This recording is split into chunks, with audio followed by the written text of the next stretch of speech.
আসসালামু আলাইকুম। ইনশাআল্লাহ আশা করি সবাই ভালো আছেন। আলহামদুলিল্লাহ আমিও ভালো আছি। যেখান থেকে আমার ভিডিওটি দেখছেন সবাইকে অসংখ্য ধন্যবাদ ও সর্বতি ভালোবাসা রইল। আজকে আপনাদের সাথে শুরুতেই বলে নিই, আজকের ভিডিওটা দেখার পরে কাইন্ডলি একটু শেয়ার করে দিবেন। আজকে কথা বলবো হচ্ছে, প্রথমেই আপনাদের ভিডিওর শুরুতে একটা ভয়েস রেকর্ডিং শোনাবো। যারা যারা ভিসা পাইছে কোন শহরের, তারা এক মালিকের কতজন পাইছে। দেন কিছু দুই তিনটা ভিসার ছবি দিব আপনাদের। ভিএফএস গ্লোবাল থেকে সরাসরি তারা ভিসা পাইছে এবং তাদের নিজের মুখে তারা ভিসা পাইছে দেখাইছে, এবং কোন শহরের কতজন পাইছে এক মালিকের, এই সমস্ত ভিডিও আছে আমার কাছে। এই ভিডিওগুলি শেয়ার করব ইনশাআল্লাহ। তো পুরো ভিডিওটা দেখার চেষ্টা করবেন, আর অবশ্যই ভিডিওটা পারলে শেয়ার করে দিবেন।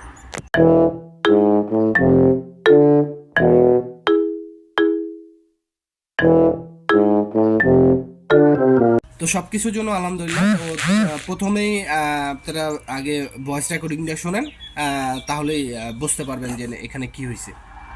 আলহামদুলিল্লাহ ভাই, ভিসা কালেকশন করলাম। আমি করলাম, রাঘু স্যার আরো 5-6 জন ছিল, আর সাথে পালের মোট 7 জন কালেকশন করলো। সকালবেলা অনেক কালেকশন হয়েছে, আর নতুন 3টা সিটি কয়েকজন কালেকশন করছে, নাম জানি না। আর বিস্তারিত পরে জানাবো, আমি একটু ব্যস্ত আছি, বিস্তারিত জানাবো পরে।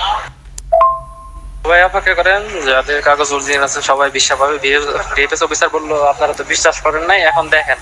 তো আপনারা আর একটু ওয়েট করেন, আপনারা যারা বাকি আছেন তারাও পেয়ে যাবেন ইনশাল্লাহ। অপেক্ষা করেন, ধৈর্য ধরেন। যাদের মালিক ঠিক আছে, কাগজপত্র ঠিক আছে, তারা অবশ্যই ভিসা পাবেন। এবং ইতালি যত সিটি আছে মোটামুটি সব সিটির কাজ শুরু হয়েছে।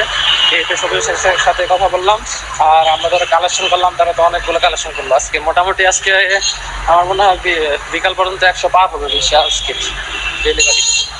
কারণ এখন তো আমি কালেক্ট করার আগে না হলে আরো 20 জনের মতো কালেক্ট করছে, কোন সিটে জানি না, কিন্তু ভালো আর কি কালেকশন আছে মোটামুটি। এখনো অনেকে আবার আসতেছে কালেক্ট করতে, এই আর কি। আলহামদুলিল্লাহ, সবাই অপেক্ষা করে ইনশাল্লাহ। তো আপনারা শুনলেন যে পালেরমো শহরের প্রায় পালেরমো এবং রাগুজা শহরের কথা এই ভাইটি বলল। প্রায় একসাথে 7 জন কালেকশন করছে, আরও 2 জন আছে, এরকম অনেকেই আছে। এবং পরবর্তীতে আরেকটা রেকর্ডিংয়ে বলেন ভিএফএস গ্লোবালের যে অফিসার, তিনি নাকি বলছেন যে আপনারা তো বিশ্বাস করেন না, দেখেন আস্তে ধীরে এখন সব কাজই সব সকল কিছুরই সমস্যা, বা যাদের নলস্তা ঠিক আছে, মালিক ঠিক আছে, আপনারা ভিসা পেয়ে যাবেন। তো এটা আমাদের জন্য অনেক ভালো একটা পাওয়া। তো ইনশাল্লাহ আশা করি এই মাসে আরও ভালো ভালো আমাদের আরও ভালো ভালো কিছু সামনে বিষয় দেখতে পারবো ইনশাআল্লাহ। তারপরে আপনারা স্ক্রিনে 2টা ভিসার কপি দেখতে পারতেছেন, যে ভিসা পাইছে। আসলে এই 2টা ভিসা আপনার এগ্রিকালচার স্পন্সর বা ডোমেস্টিক কোন কোন ক্যাটাগরি, এটা আমি সত্যি জানি না, এই জন্য আমি দুঃখিত। তবে তারা আজকে ভিসা পেয়েছে।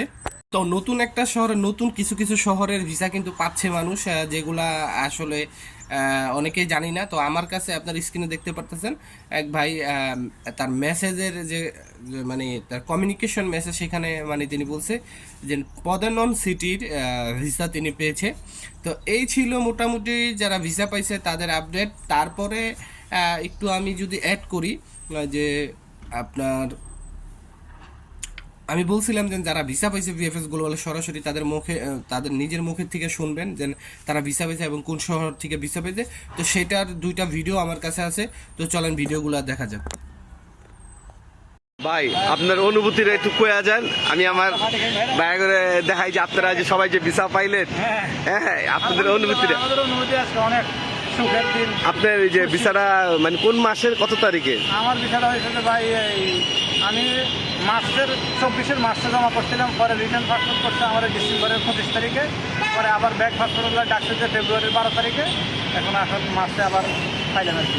যাক, দোয়া রাখেন আমরা যারা ভুক্তভোগী আছি যাতে অবশ্যই আমাদের সকলের জানি মনের আশা পূর্ণ হয়। যদি মালিকের সাথে যোগাযোগ থাকে তাহলে বিষয় পাইলাম।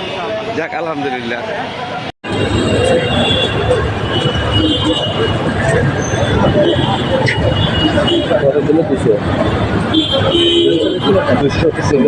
তো ইনশাল্লাহ আপনারা আশা করি ভিডিওটা দেখছেন। তো হয়তোবা আমরা অনেক কিছুই জানি না, বা অনেক কিছুই জানার চেষ্টা করি না, বা অনেক ধরনের আপডেট আমাদের কাছে আসে না।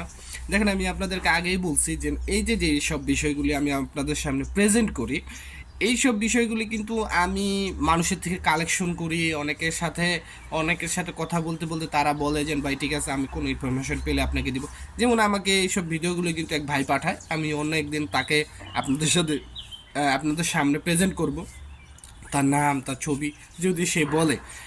কারণ এই দুঃসময়ে কিছু কিছু মানুষ আমি দেখি যে সাইদুল সর্দার নামে একটা ব্যক্তি ভিএফএস গ্লোবালে প্রত্যেক দিন যায় আপনাদের আপডেট দেয়, তার ভিডিওগুলা গ্রুপে দেয়, সেইগুলা আমরা সবাই কালেকশন করে আবার পেজে দিতেছি। তো এইসব কিন্তু নিজের খাইয়া পরের লেগে কেউ কিন্তু করে না, তারপরেও সে তার নিজেরও জমা আছে, তারপরেও সে করতেছে। আল্লাহ নেক হায়াত দান করুক, আল্লাহ আমাদের সকলকে হেদায়েত দান করুক। আর আরেকটা বিষয় হচ্ছে আমরা সকলে কিন্তু ভিএফএস গ্লোবালের বিষয়ে একটু উদ্বিগ্ন, ঠিক আছে? কিন্তু আপনার স্ক্রিনে দেখেন এটা কিন্তু একটা রিপোর্ট বের হয়েছে যে জার্মানিতে ৮০,০০০ স্টুডেন্ট ভিসা এখন তুরিও ভিএফএস গ্লোবালে আটকা আছে। তো আসলে শুধু যে ইতালির জন্য এরকম দেখেন সেটা তো আর ওয়ার্ক ভিসা না, স্টুডেন্ট ভিসা আবেদন করছে এরকম পাসপোর্ট মানে আবেদনকারীদের পাসপোর্ট আটকা আছে। তো আমাদের আরেকটু ধৈর্য ধরা দরকার। দেখেন আমি বারবারই আপনাদের বলি ধৈর্য ধরতে, এখন কী করুন?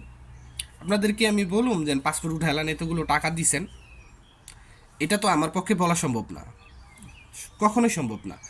আমি বলি কেন ধৈর্য ধরেন, কারণ আপনারা কিন্তু অনেকেই ভাবেন যে আচ্ছা উনি যখন বলতেছে হয়তো বা উনি কিছু জানে। এই জন্য কিছু কিছু সময় এই জিনিসটি আমি ফলো করছি যে অনেকেই কিন্তু যে যাদের ভিডিও দেখেন তাদের উপরে ভরসা করেন যে না হ্যাঁ যেহেতু বলছে তাহলে হয়তো বা সামনে পাওয়া যাবে। আমার এমন হয় আমরা 10টা কথা বলি 9টাই হয় না, একটা অনেক সময় হয়ে যায়।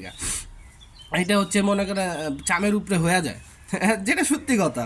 আসলে আমি আগেও বলছি যে না আমাদের এমন কোনো আপনার সোর্স নাই যে ভিএফএস গ্লোবালের একবারে ভিতরে কাজ করে বা ইতালি অ্যাম্বাসির ভিতরে কাজ করে না।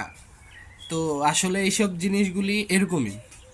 আর সর্বশেষ যে বিষয়টা যে আপনার প্রশাসনের পক্ষ থেকে কিন্তু বারবার আপনার বলা হচ্ছে যে প্রধান উপদেষ্টার বাসভবনের সামনে কোনো ধরনের সমাবেশ, গণসমাবেশ, কর্মসূচি কিছু করা যাবে না।